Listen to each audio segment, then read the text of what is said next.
Imagine a time when opening a book was not that simple. The information was locked away and you have to apply in advance just to read few pages of the book. People wait in reference room for days without eating and sleeping, waiting for a chance to touch the information. Sounds unreal, right? But that was the reality of a student in 1920s to 1990s. So, this is Niharika Singh and today here we are surrounded by books, PDFs, online libraries and affordable photocopies in every city.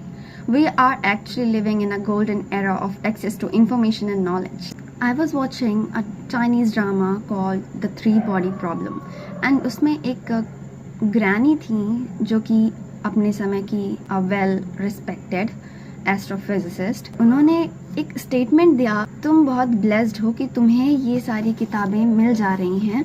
जब मैं तुम्हारे as की थी तो हम लोग को कुछ बुक्स को रीड करने के लिए, कुछ इन्फॉर्मेशंस लेने के लिए हमें घंटों या कई दिनों तक लाइन लगाना पड़ता था, वेट करना पड़ता था, बिना खाए बिना सोए, तब जाके हमें वो इन्फॉर्मेशन मिल पाती थी. So that's why I am saying कि we are blessed people and that hit me hard because it's true. किसी बुक को पढ़ना है तो उन लोगों को बहुत दूर जाना पड़ता था क्योंकि नॉर्मली एक्सेस नहीं हो पाते थे ऐसे बुक्स.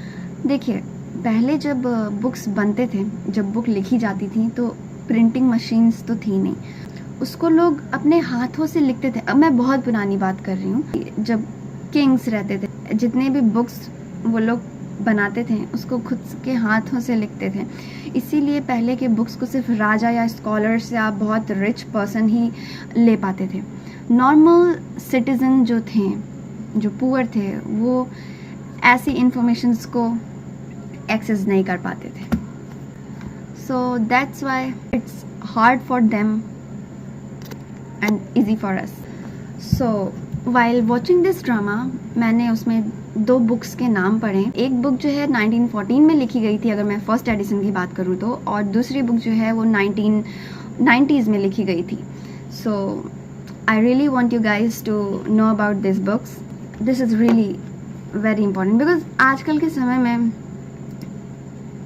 पुरानी बुक्स ख़त्म होती जा रही हैं.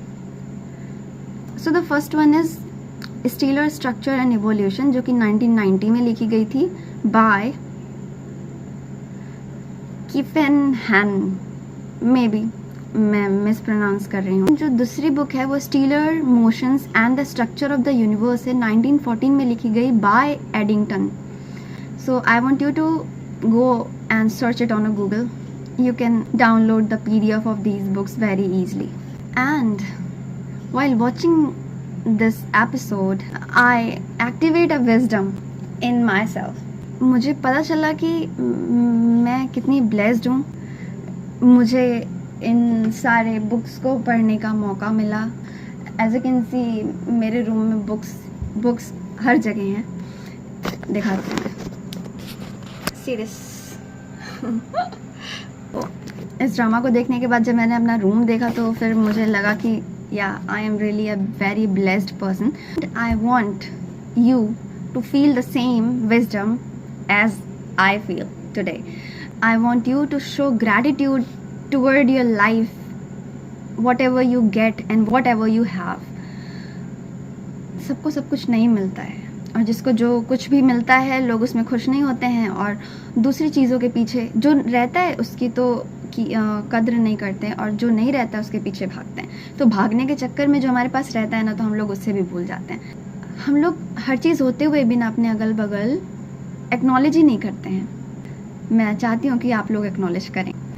So the next time you open a book, remember this is not just a ink and paper, it's a privilege, a gift. ये एक ऐसा तोहफा है जिसके लिए पहले के लोग लड़ बैठते थे. So let's not waste it. हमें कदर करनी चाहिए इनकी. So this is the end of the video. Thank you so much for watching this video. Bye bye.